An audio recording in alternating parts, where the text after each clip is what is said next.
they said, we're just going to break you down and build you back up. And I thought, oh my God, how can I be more broken than what I am right now? There's two things that I can do with anger, and that's either get bitter or get better.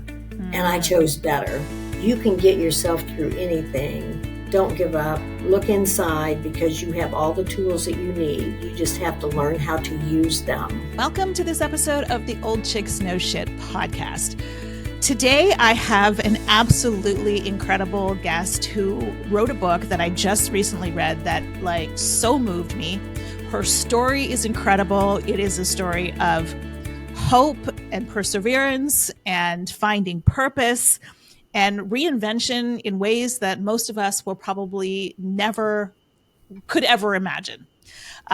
So my guest today is Judy Henderson, who was sentenced to a life in prison for a crime that she didn't commit when she was in her early 30s. She was released from prison 8 years ago at the age of 68 and has been in the process of really discovering life outside of the walls of prison and reinventing herself. So welcome, Judy. I am so happy to have this conversation with you today. Well, thank you, Jennifer. It's such a pleasure to be here. I'm glad that I get to have this chat with you, and I'm excited to see where it takes us. Yeah. So your book, When the Light Finds Us, I devoured this book in, I think, 2 days. I literally could not put it down. And because your story is so incredible, and the way that you have come through this story is beyond inspiring. It's inspiring to me, and I know it's going to be inspiring to my listeners when they hear it. So can you just give us a little bit of the story? And we're going to go all over the place with your story for sure. But can you kind of give us a synopsis of what happened when you were in your 30s and then life behind bars? Sure. Whenever I was in my 30s, I was a divorced mother of 2 children after a 12-year abusive marriage. And I met my co-defendant that I started dating, and we hit it off really well. He was just a totally opposite of my ex-husband that was an abuser. This gentleman was very suave and debonair and very intelligent, and wore a 3-piece suit and was a real estate broker and had been in the ministry at one time. And so he was very peaceful. He treated me very kind and very loving. Then I realized at a certain point in our relationship, we had only been dating probably since we started in April. He moved into my home with me and my 2 children in June, which totally shocked me, because I came home from my business after picking my son up at the nursery and walked in, and there were suitcases sitting at the door. And I said, whose suitcases are these? I had no idea that anybody was going to be there. And he came around the corner and said, they're mine. He said, I just felt like that I needed to move in and take care of you and the kids. He said, we want to set up a home. We want to set up, have a nice little family. And kid, I thought to myself while I was dating him, I could see this, the little dream that girls have when they're little bitty about their life in their little beautiful home with a white picket fence around it, and the children playing in the yard. And I thought, oh, okay, I think I can do this. Well, little did I know, by July, a murder would be committed. I would be wounded in the process, and I would be taken to Alaska. Wow. Yeah. Wow. That here you are, a businesswoman, having survived an abusive marriage. You're a single mother, you've got everything going in the right direction. And then this person appears on the scene and literally takes your life and turns it sideways in a matter of months. Exactly. Very, very short period of time. And what the ironic thing was, Jennifer, is we were at my aunt's house for the 4th of July, And she and I were in the pool and chatting, and he was on the deck just reading a book. And she said, Judy, why is he reading a book on manipulation?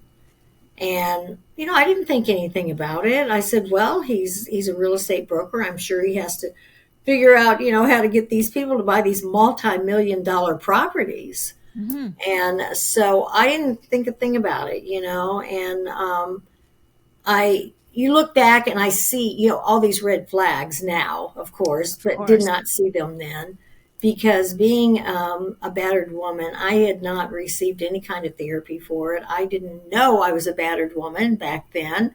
That wasn't even a term. It was just domestic violence problems in the home. They didn't have a Right. lot of definitions for it. Right. And definitely did not have the battered women syndrome, what they call it today.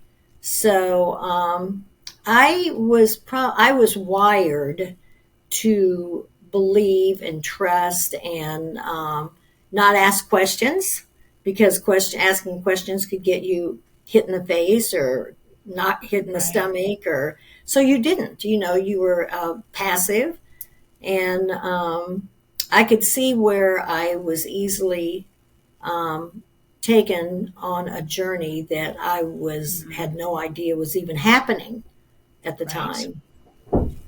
Right. Yeah, and I think early in the book you mentioned about having, an abusive father as well too. So you were well steeped in that, Yes, and I can see how, having this person in your life who appears to be the complete opposite of what you had experienced before would be a very attractive proposition. exactly. Oh, it was. It was. I mean, he wasn't jealous, where before, in my marriage, if I smiled too much, I got yelled at or screamed at or smacked, or just different things like that, that my co-defendant was not. I mean, he loved the fact that I loved people. I smiled. I was friendly, and everything was just, he was very respectful, and always, was polite and opened the door. And like I said, he was very suave and debonair, very courteous. Hmm. So I was totally shocked whenever this happened and what occurred. Right. So a murder was committed in the process of a robbery, as I understand it from your book. Correct. And then we were both being arrested, Yes, being tried, but only you were sentenced to life in prison. Is that correct. correct? That is correct. Wow. Yes. Yeah. Wow. Yeah. So, as I was reading the book, I was thinking that, we put our faith and trust in, the justice system, that the truth will come Mhm. out, that the right thing will be done, you know, and Yes, you like do. the shock that you must have felt when you realize that, oh my goodness, this is my life on the line here, like that I Yes. have been sentenced to life. Yes. Yes. Like, And yeah. And it was, I really didn't think anything about us having the same attorney representing both of us. I thought, well, he's smart. He can help me figure this out, because he kept telling me, don't worry about it. You're going to be fine. You didn't commit the murder, so you're going to be okay. Um, but later, of course, here we go, hindsight again. I could see where the real purpose of him being there in our meetings with the attorney, it was to ensure that I was not going to testify against him or say anything that would incriminate him for his trial. Because, of course, him having the same attorney, the attorney was not going to allow me to do anything to harm his other client. right. So, but all that didn't compute, because my Yeah. family and I, as being the oldest of 8 children, we had never had any dealings with the criminal system, or Yeah. the police, or judges, or anything like that. So I wasn't aware that having the same attorney representing both of you would be an constitutional issue, but Yeah. it was one. It became one. Yet, even the appeal courts that I would appeal to, all of them, would not overturn it because they said that it would affect too many other cases and would cost the state too much money. Wow. It just could not happen going forward. That would be a ruling that no two defendants on a case would ever be represented by one attorney. And in my federal appeal, the 3-panel judges even asked the federal prosecutor, do you feel like, and I have it on recording on a cassette tape. Back then, that's how they recorded them. Yeah. Judge asked the federal prosecutor, do you feel like there's any sandbagging going on in this case? And the prosecutor said, yes, that is a possibility.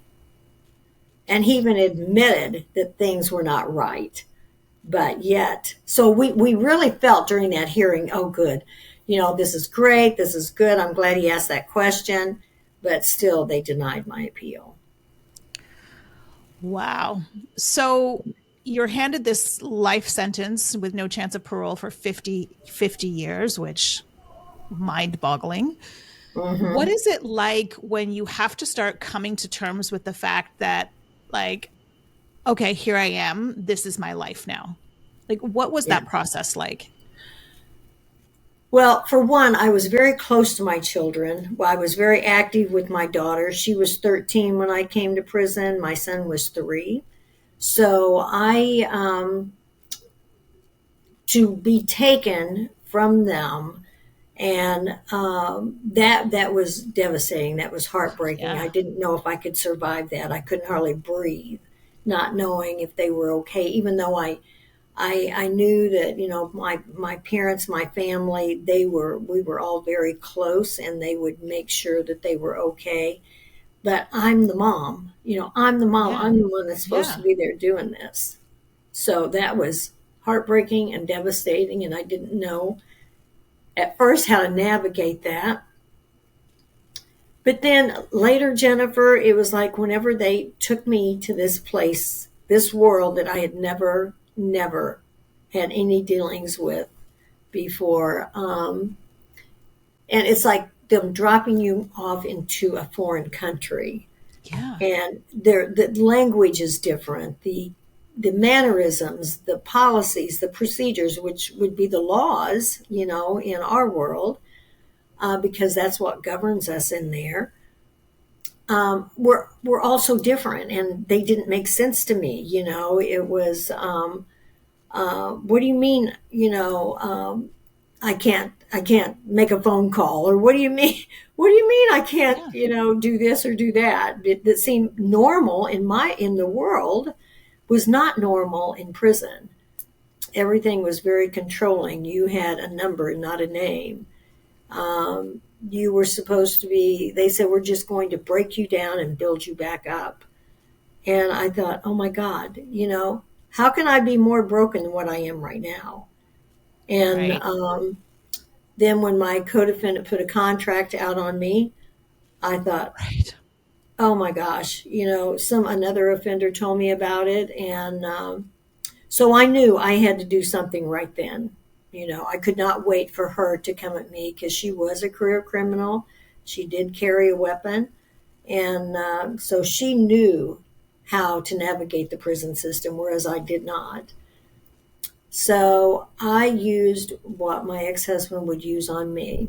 And I used his moves whenever I asked another offender to what they call hold bust at the door, where nobody could come in at the bathroom.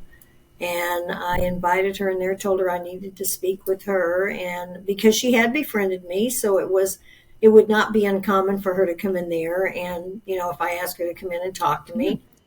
And so I did, and she came in, and I did what I had to do to save my life. And am I proud of being violent like that? No, I am not.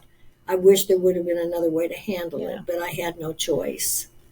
But Jennifer, doing that, it really helped set a foundation for me in prison with general population. Yeah. Which I had no idea. But they saw a side of me that they knew that if push come to shove, don't mess with me because I will mess with you back. Yeah. So it was a curse and a blessing at the same time. It was horrible, but it probably saved my life in other situations too while I was there. 100%. Hmm. I mean, you had to adapt like very, very quickly to a Yes. whole new way of being, like to find parts of yourself that you probably didn't even know existed within you. Right. You're right. Yes, that's a good way to put it. You're right. I did. I Yeah. did. And I was always so friendly. And in prison, they take kindness for weakness. So Right. it was like I had to try to create a whole different personality in there that I was not accustomed to. I was in my early Mm, 30s and I had this personality, from birth. So it's like, what do I do? How do I do this? How do I relate? And how do I let them know they cannot disrespect me? They cannot, put their hands on me. They cannot take my property, what little bit of property we're allowed to have. right. And so I had to become tough. I had to become firm. And even there's danger in being that way. Yeah. So, because eventually all the state hospitals, mental hospitals in Missouri they no longer had them. They did away with state mental hospitals. So they would just send mental patients to prison. Oh, So, geez. yeah, so you would never know what kind of personality you were going to deal with. Yeah. Yeah. And, I was just talking to somebody here where I now work, and this morning about reading body language and even reading lips. Those are little traits that you pick up while you're there trying to keep yourself safe. And because you have to always watch those signs Right. to know if something's getting ready to go down or not. And so you're always on high alert, always Mm, on high alert. And you don't ever really feel like you can let your guard down I can there. imagine. Mm-hmm. Yeah. Yeah, I can imagine because as I was reading your story, it was like you were born reinventing yourself, right? Like there was who you Yes. were as a child, then you reinvented yourself to, withstand the abuse from your father and your ex-husband, and then you came out, started reinventing yourself again as a businesswoman, as a single mother, and then you end up in this situation where yet again you have to completely Yeah. reinvent yourself. And this is probably the most drastic reinvention Yes. from the ground up as purely a survival mechanism to get through what was ahead of you. Correct. Like Correct. incredibly adaptable. Like it's amazing actually. Yeah. Yeah. And you know what? I went in, of course, very angry. I was so angry. I was just going to ask you I mean, that. Yeah. yeah, I had such rage. And I realized, nobody cared that I was mad. Everybody was mad. Everybody was angry in there. Everybody was bitter. And Mm, I thought, you know what? There's two things that I can do with anger, and that's either get bitter or get better. And I mm, chose better. And whenever I realized that anger could fuel me into areas that would be a challenge, I was I took that challenge on because I had my children. I had to fight to get back home. mm. And the love I had for them and the anger that I felt fueled me. The two combinations of love and anger fueled me to become somebody that today would never allow herself to be in that situation that she was in years ago. Mm. And I now am smarter, wiser, more courageous, Yeah. braver, and I could kick King Kong's ass right now. Undoubtedly you could. So, and I read that, when you several times in the book, you talk about, facing situations and deciding, am I going to be bitter, or am I going to be better? Like when did you start allowing yourself to have hope? Like to be able to almost, envision the light at the end of the tunnel? When did, like, at what period of time went by before you kind of allowed yourself that luxury? Well, first I had to first I had to figure out how I got there. What led me there that I wasn't seeing. Mm, Um, right. and so that's when my therapy began as a battered woman. I had to Right. see what is it I needed to change within myself? How did I need to grow? And so I started doing therapy. I found out about the battered woman syndrome. I found out there's a lot of domestic violence with women. I wasn't the only one back then. You hid it in your household. You didn't take it outside Yeah. the home. So it was silently done and not talked about. Now, in the early '80s, it started coming out. There was classes on it. Dr. Lenore Walker became an expert in the field, and she is one of them that I listened to. She came to the prison, and another lifer invited me to go. And I thought, well, this isn't about me, so I don't know if I really want to go. But the more she started talking about it, that was me. That was definitely Mm, me. So I started on the path of my recreating that person, of realizing that I was a victim of this, but I am not going to stay and remain a victim. You know, um, I also found out there was different kinds of addictions, not just drugs, alcohol, gambling, and spending money, but I had a love addiction. All my mm, life, I just wanted somebody to love me and not hurt me. Just yes. love me. That's all I wanted. And so I would do anything to get them to do that, to love me. And that became my addiction. So I had Mm, to really I knew I would forever be a recovering codependent. And so I have to, and have continued to have to watch myself in any kind of relationship, mm, because that being an addiction, you just have to be aware. Just make yourself right. aware that Right. that's an issue with you. And so I did. I started the therapy, and then I started college classes. And then I realized, the appeals courts, they were all failing me. The judicial system was not going to work. So I had to figure out another avenue, which was the clemency process through the governors. And what I found was that there was an attorney that came to see another offender, and I had done, I guess, about a year, 2 years, something like that. And I asked her, I said, could I talk with him? And I did. He became an attorney for me pro bono, not paying me, having to pay him anything for the whole years I was incarcerated. He was my attorney for 35 years. And is Wow. still, him and his family are my friends to this day. We are family. And Wow. he said, what happened to you is so awful. He said, I cannot just sit here and not do something to help you. So, but what I realized is attorneys don't know how to do clemencies.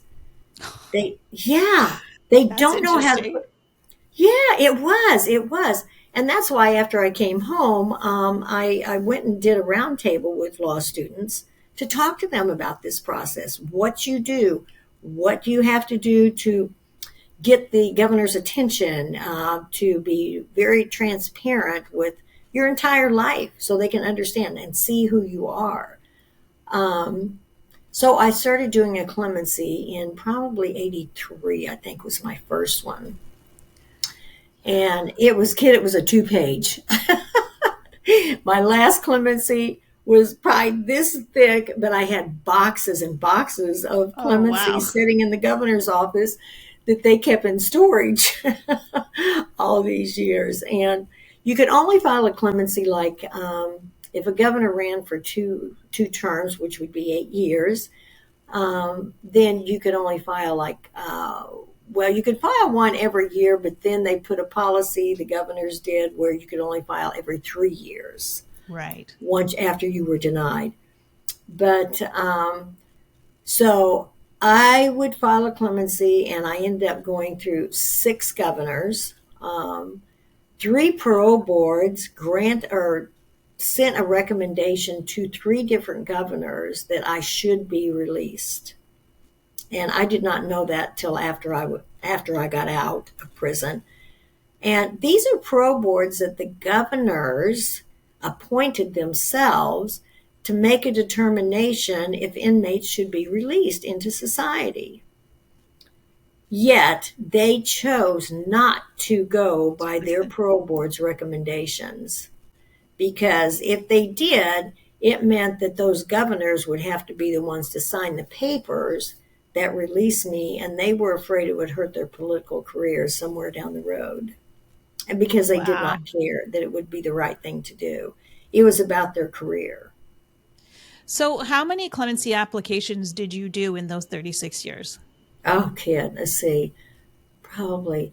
I used to say 7, but it was so much more than 7, because in 2000 is whenever they changed it to every 3 years you could file one.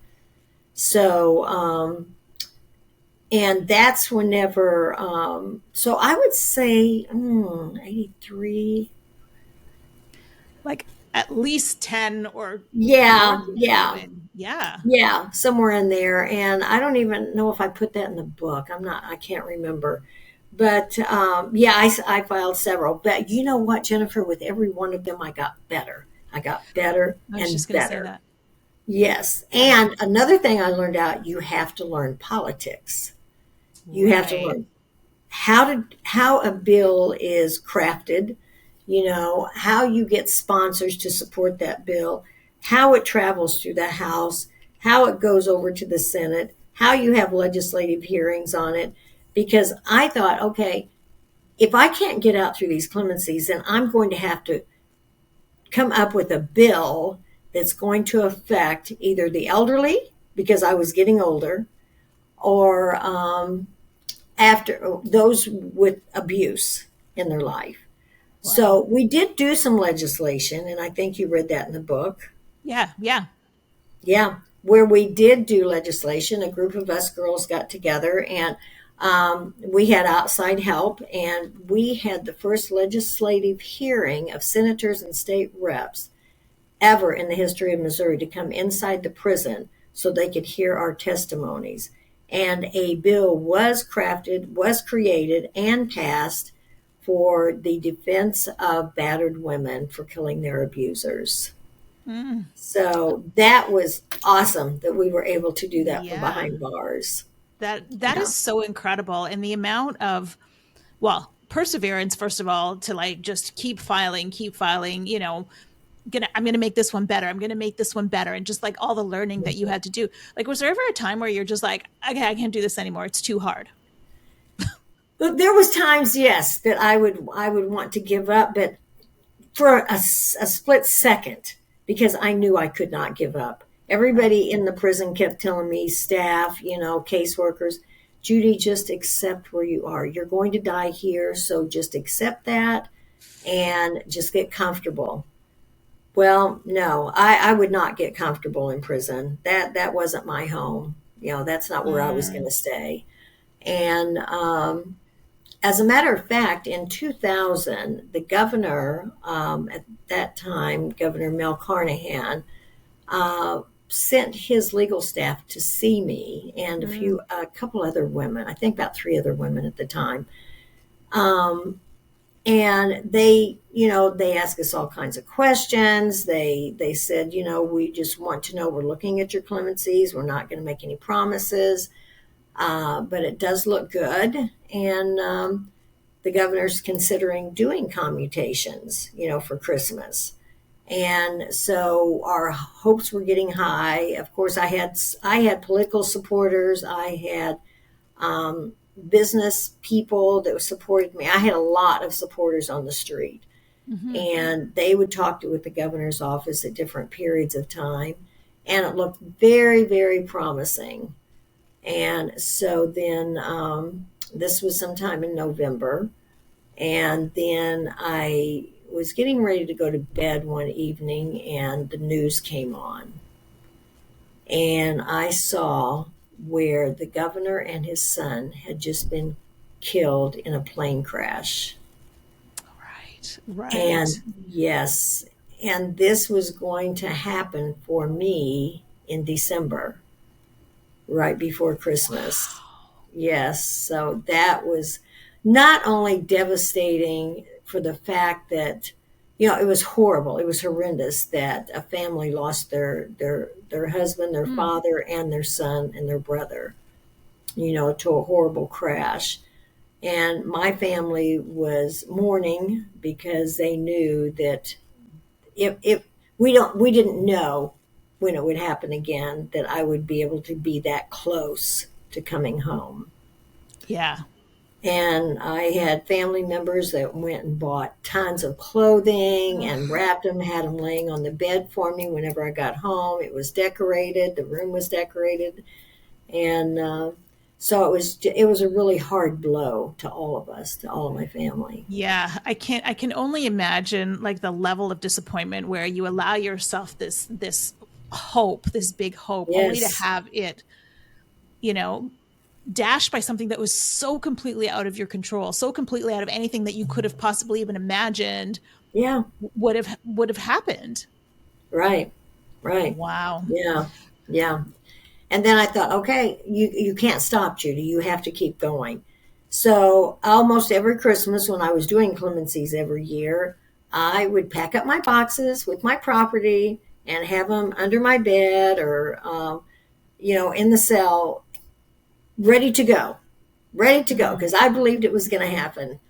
And then I would get the end of the year, December came, nothing happened. After Christmas came, then in January, I'd get a letter from the pro board I was denied.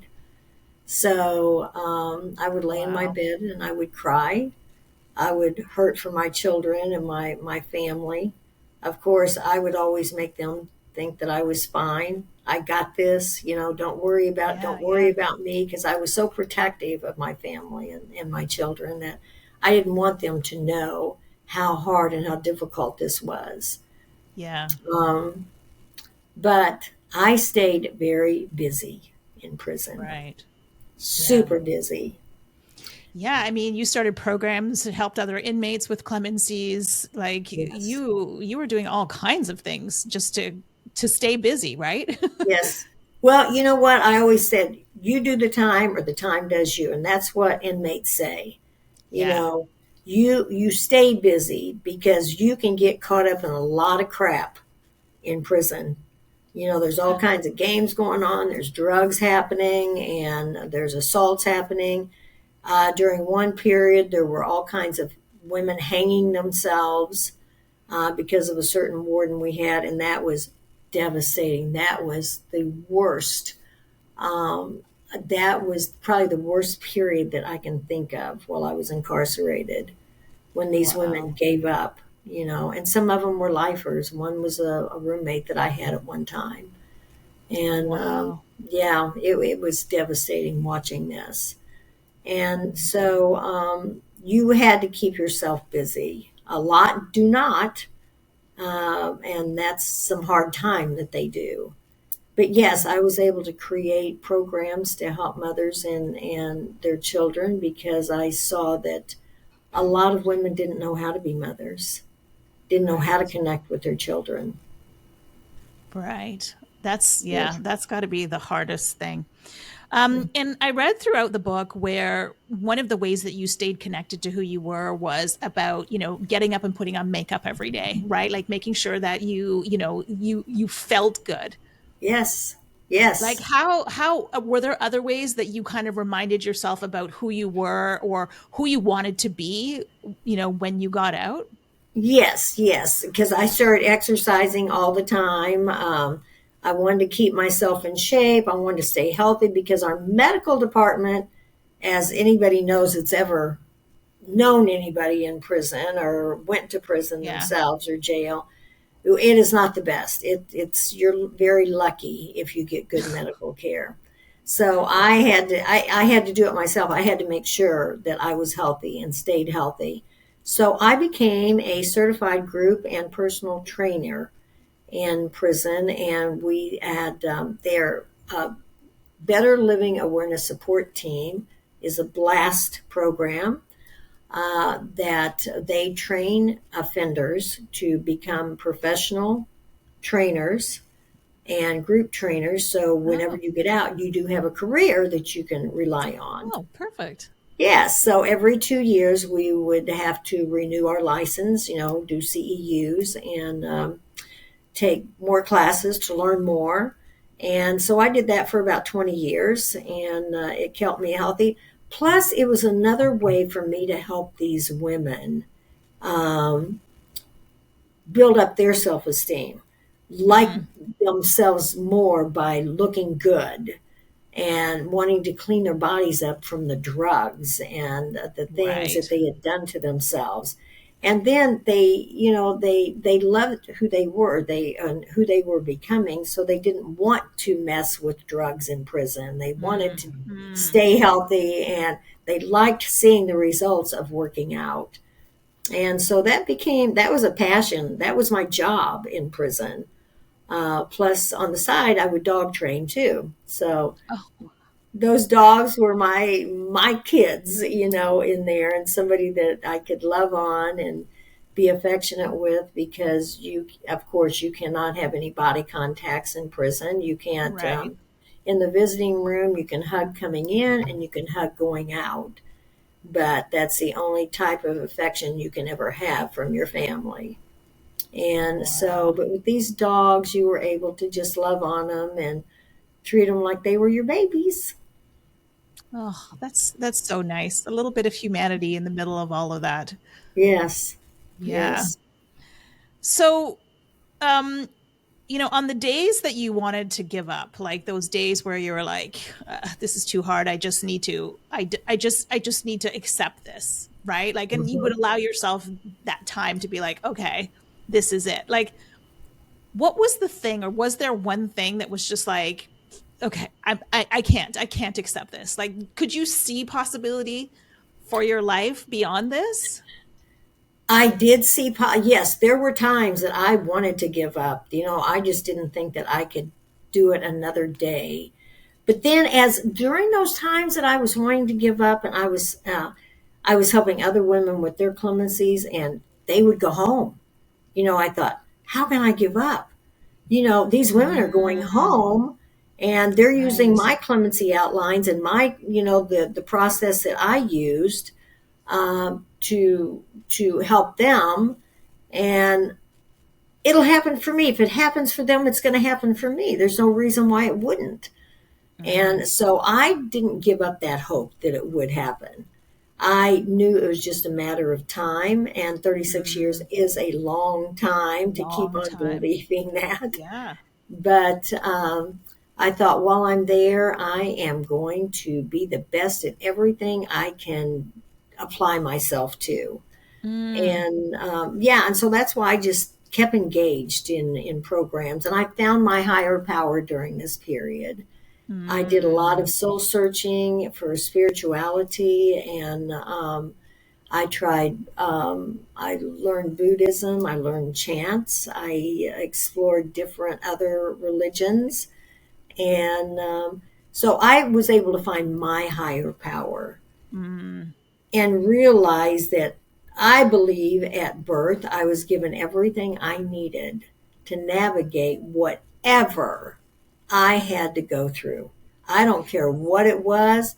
I already had that Ah, power to be able to endure and come out better on the other end. And that's exactly what I did. that is exactly what you did. And I love that so much because, first of all, in finding your higher power, I think is where you found purpose, right? Like you could It see the was. purpose Yes. in, what was happening for you, as horrible as it was, because probably none of us listening could ever imagine that we would have to spend 36 years in prison. But like whatever situation that we are in, to be able to find the purpose in it, the lesson, Yes. Yes. like that's a powerful realization. Yes. It is, Jennifer, because it's like, okay, I was created for what? Mm, What is my purpose? What am I supposed to do on this earth to make a difference? And I realized my making a difference was giving back and helping others. Right. And yes, and helping their life be better, helping them navigate through motherhood, helping them navigate through being a battered woman and coming out better on the other side. And I started WAVE, Women Against Violence. And it was such a powerful emotional group and such a healing group that even the governor's office from Arizona, where they shipped me for 4 years, which is in the book, and why I Yeah. went to Arizona is in the book. Um, but that was a prison where that's where they sent all the incorrigibles from other prisons around the state. So you had a lot of people there that were there for serious crimes. Um, but this Women Against Violence group was so powerful that the governor's office sent an advocate to sit in on our meetings, and they started a task force against domestic violence there in the state of Arizona.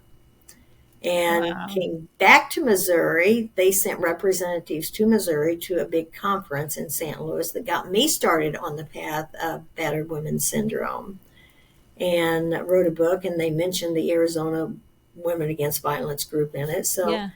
that was very rewarding to see that we were being recognized from outside the prison walls. That's incredible. I came across a quote. Actually, when I was preparing for this interview, I came across a quote that just, first of all, it gave me goosebumps. But I just I saw you in this quote so much, and it says, "Your purpose is not the thing you do; it's the thing that happens in others when you do what you do." Oh, yeah. Ooh, kid, that just gave me See, goosebumps. goosebumps. Ooh, Yeah, yes.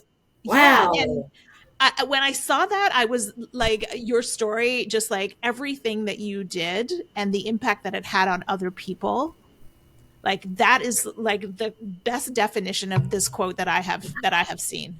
I It's so beautiful. love that.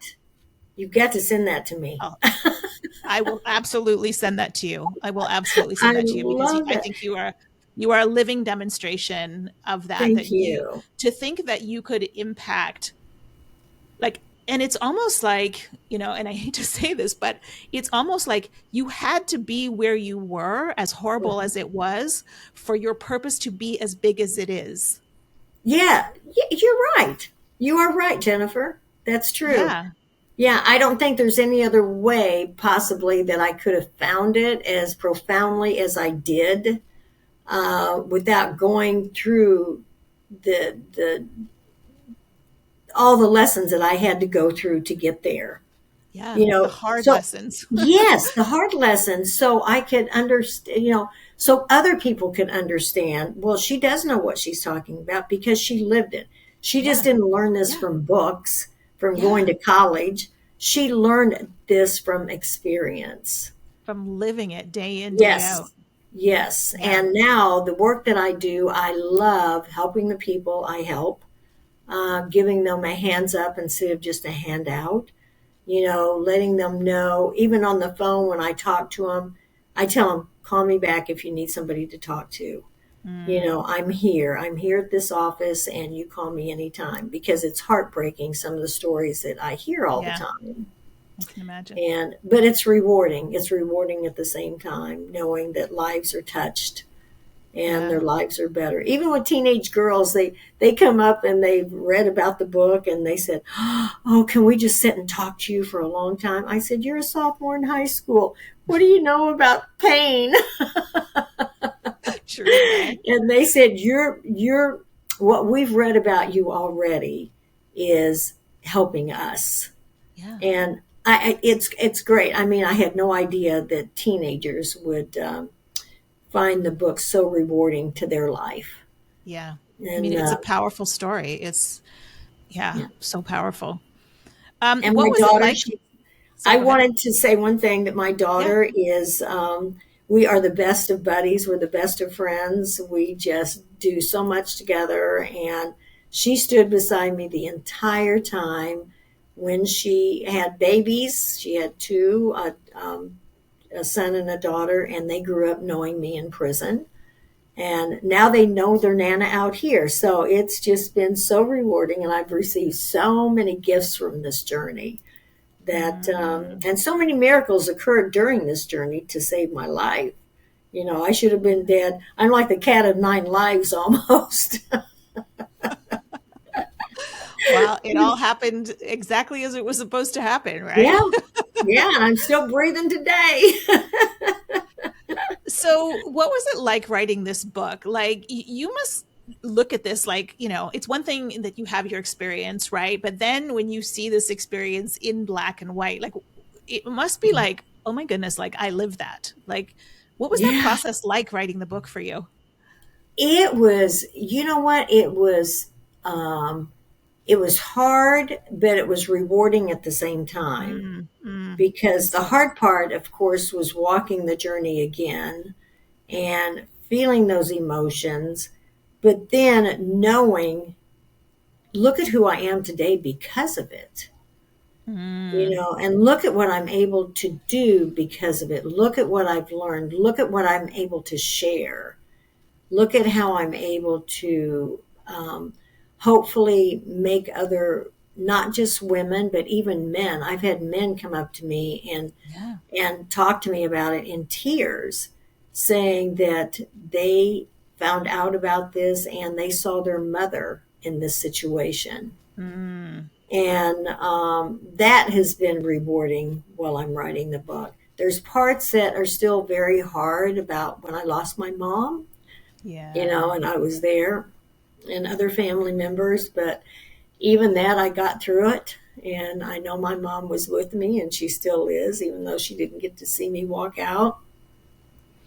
But Mm, um, I got through the book, and I kept realizing this was for a purpose. This is my purpose. This is, without a mess, there's no message, right? right. Without a Right. test, there's no testimony. Yeah, I mean, and I say this all the time, to the women in the mastermind group and to my clients that your life, no matter what it looks like, is preparing you for something bigger. Like all of these experiences are not for Yeah, nothing, and right? it's a question of how we chose to look at it, like the perspective that we have on it. And if we can find the lessons and see the purpose, it all makes sense. When you look back, it doesn't Yes, make it any easier, but all of a sudden it makes sense. Like you can make yes, some sense of it, right? yes. And I was still able to do even more healing through this process. I bet. I bet. Yeah, so that was good, because there was still some guilt that I carried with me, about my children not being there during different periods. But I was able to teach my daughter how to cook over the phone. I walked her through relationships over the phone and on visits. And so I made sure that we had that bond, that we Mm, stayed connected. And I put forth that effort and that work to ensure that that would happen. yeah. And so did my family. They were great. They walked me through every day of my incarceration, even though they didn't know all the truth about what happened. They will now that they read the book. And Yeah. I think it would be hard for them to go through it, but you know what? We're there to embrace each other, and they can look at me and say, she made it. She did it. Yeah.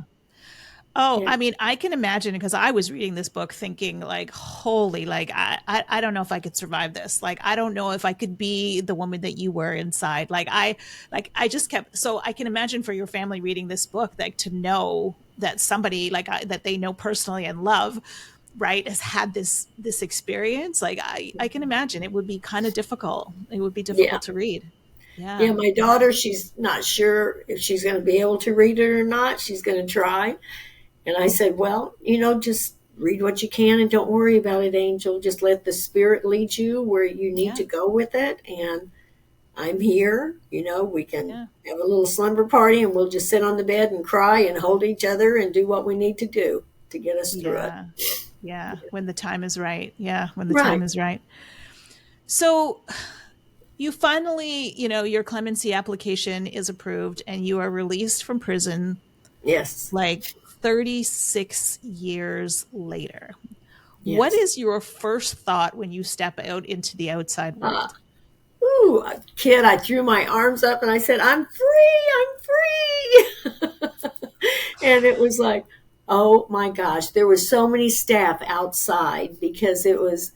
I mean, I was had been with them there forever. Some of them came in as young caseworkers right out of college, and I helped them, put their wedding invitations together, their baby shower invitations. They'd bring them in, and I'd fill them out for them and put them in envelopes. Oh, So they kind of, they grew up with me. And so it right. was kind of bittersweet. Of course, it was exhilarating. It was powerful. And I couldn't believe it. But my sister, she always told me whenever I went to prison, she said, whenever you get out, I'm going to have a long black stretch limo waiting for you. And I had forgotten all about it, Jennifer. And then she was there to see me walk out because she flew in from Arizona at midnight the night before. And so she had it waiting there. And whenever I walked out and saw that, I just broke down in tears Oh, because she did it. She got me the black stretch limo, and it came to pass. It happened.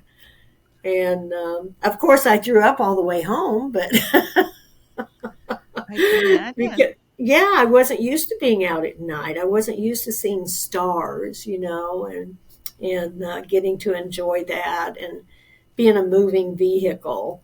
So yeah, that was a rough part. Yeah, you don't like things you take for granted, right? Like what it's like to be in a movie when you haven't done it for 36 years. Like, Yes. wow. What was the And hardest part about re-entering the world? you know what? I think, and it's crazy, going to the bathroom in so many different kinds of bathrooms and not knowing how to flush a stool or how to wash your hands. That was like, okay, I'm standing there. Okay, how does this stool flush? What do I do? It was hard to adjust to those new mechanisms. And Wow. the inside of a car looked like an airplane. Um, oh, what do you call? What, with all the The gadgets and everything. cockpit. Yeah. Yeah, the cockpit. I thought, how am I supposed to? What is this? And putting on a car seat. My daughter would tell me all the time, "Mom, put on your car seat or put on Your your seatbelt. seat belt." And I said, "Angel, remember, I'm a baby. You have to treat me like a baby sometimes with all of this because this is totally new." Back whenever I went to prison, you didn't have seat belts. You didn't have phones that weren't hooked to the wall. And we barely had microwaves. They just came out. So learning on and the phones, oh, that was crazy. I thought, what do you mean I'm going to be talking on this little square thing? Are you kidding me? Carry it around with you everywhere you go. Oh, and you do. I would try to watch commercials because we could buy these little 13-inch TVs, that sit on our little trays at the foot of our steel bed. And I would watch commercials thinking, okay, I'm going to figure out how to do this. I'm going to watch that real close. But it looked so complicated. I thought, oh, shoot, I'll never figure this out. And it was like I had to ask little kids, how do I turn my phone on? What do I do? Oh my goodness. But another thing that really had me puzzled, well, that I stressed over actually, was whenever my daughter and my sister and family took me up to my bedroom and showed me my bedroom for the first time, and it had an attached bathroom. And I thought, I freaked out because it was so big and so much room. I thought, I'll never Wow. find my toothbrush. Where am I going to put my toothbrush where I'll know where it's at? Because we just had little metal lockers, in our Right. cell. And you just put it right there on the left side, top shelf, and now I had drawers, I had closets, and I kind of freaked not knowing, that was just too much space. It was too much room for me. So that Wow. was another thing. And sleeping on a Yeah, soft again, bed. I smallest didn't know. things that you take for granted. Wow. Yeah, yeah, So you're 68 when you leave prison. How have yes. you reinvented yourself since then, since leaving? Wow, I have. I've done a lot of shopping. I will tell you. You had years to make up for. I did have years to make up for. Yes, I've tried several different kinds of wine because I have a pardon, so I'm not on parole or anything. I can do whatever I want to. Right, right. And um, I have been able to just feel the freedom of, I don't have that attachment of the bars, the rules, I mean, there's still laws, of course, but those are easy to follow. But COVID almost took me down. Whenever they Mm, said we were locked in and locked down, right. that had a psychological effect on me I would because, imagine. yes, the world telling me I could not go anyplace. I told Angel, I said, I can't do this. I can't be locked down again, and she said, Mom, now, whenever I'm going to work, you cannot leave. And I said, okay, Angel. Well, I did. I went to Walmart, but it all turned out okay, But that really did have an effect on me Yeah. when that happened. Yeah. So what are you doing now? Like what is it you mentioned earlier that you're helping people? What is it that you do now? I work for Catholic Charities of Kansas City, St. Joseph. Mhm. So I worked for a while. I worked for different directors, and then they couldn't keep a receptionist, at the front desk because there's a lot of multitasking going on. And one thing I did in prison was a lot of stuff, different, Mm, just constantly. So they said, Judy, please, please be our receptionist. So I did. I started part time, and now they talked me into full time. So I get to meet every client that walks into our agency, no mm, matter if it's veterans and they need help, no matter if it's babies and they need diapers, no matter if it's homeless and they need housing, and the hungry, we give them food. So I get to connect with all of these people. And a lot of them will come in, and some will be on parole and say, I know you. Aren't you Judy mm. Henderson? And I said, yes, I am. And they Wow. said, oh my gosh. So you put on makeup in prison and you really do it out here. I would tell everybody because everybody thought me doing my hair and makeup all the time was just something I was trying to be fancy about or, trying to be better than anybody about. But it's the only part of me that I could take with me that I could still do Right. every day. And I didn't want to lose a piece of me. And so I said, yep, girls, remember, I told you this is how I am on the street and this is how I'm going to be in prison. And so they said, yep, you're right, you are. I love that you were So able to keep that part of yourself while you were incarcerated. I'm sorry. I love that you were able to keep that Uh, part of yourself while you were incarcerated because I mean a lot of people would think like, well, what's the point? Like why? I'm not going anywhere. I know, but I did it for me. I did it Yeah. because it made me feel good to take Yeah. care of myself and to take care of my body with exercise and then to do my Yeah. makeup and feel good about my hair. Um, and you're right. I didn't go anywhere, but in my mind, I went all kinds of places. Right. Right. So, Yeah. what do you want people most to take away from your story? Like, what's the thing that you want them to leave with? I want them to leave with the fact that you can get yourself through anything if you really want to do it. If you want to put in the Mm, work and you want to get through a really hard spot, don't give up. Look inside because you have all the tools that you need. You just have to learn how to use them. And mm. use them you can do. And don't ever underestimate your abilities. Oh, I love that because, I truly believe we hold ourselves back from what we are capable of, that we are capable of so much more than we even know or can see. in Yes. front of us. And if it's just like step by step, piece by piece, you know what I mean? You just keep going. You just Yes. keep going. You Yeah. do. You don't give up. You don't stop. You don't let them win. Love yourself enough to you be the victor, not the victim. Mm, yeah. Yeah.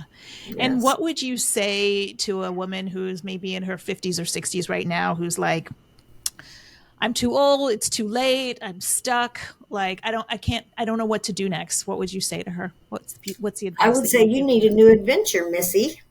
You need to find you need to find something that's going to lighten you up, that's her? going to bring you joy. And there's all kinds of things out there for you to do. Don't be a recluse. Don't hide yourself away because that's not Mm, what you were created for. You were not created to live in a closet, to live inside a house. You were created to be out there in the world and do good things and make yourself happy because nobody's responsible for your happiness except you. You can't depend on others to make you happy. yeah, that is so true. And I think, knowing that we have control over our own destiny, over our own, happiness is both scary and liberating all at the same Yes, time. you're right. You're right, Jennifer. It is, and it Yeah. can be scary. But I'll tell you what, once you step into that gift that you're getting ready to get, you see that, oh my gosh, I can do it. And you are so proud of yourself that you were able to get to the other side of Mm, that mountain or whatever it is that is holding you back. And then there's a whole new world out there for you to experience and for you to just enjoy. So grab all that life has to give because life is too short yeah. not to enjoy it every day and make Yeah. yourself happy. Oh, what a beautiful message. So, what are you hoping for next? Like, what's the next big thing in front of you? Well, I think we might be working on a movie. Oh, I could totally see this as I was reading the book. I'm like, this is going to be a movie for sure. This is going to be a movie. Yeah, I think so. I think so. And I just got two new grandbaby girl twins. Oh, So we're congrats. really enjoying those. And I have nine grandchildren, nine great grandchildren. Oh, So they keep me busy going to trampoline parks and birthdays all the time and going to the park. And so life is good. I love it. I cannot be angry anytime during this period because life is too precious. I love my yeah. freedom Yeah. and I Yeah. love what we do here at Catholic Charities. And I just, I don't know how life could be any better. That's amazing. Well, thank you so much for sharing your story with us. Thank you for writing this incredibly inspirational book. And to those of you listening or watching, like, you have to get this when the light finds us. It really is such a beautiful story of hope, of inspiration, of perseverance, reinvention. It's a beautiful, beautiful story. And I appreciate you taking the time to put it on these pages for us because there's so many people who are going to learn so much from this.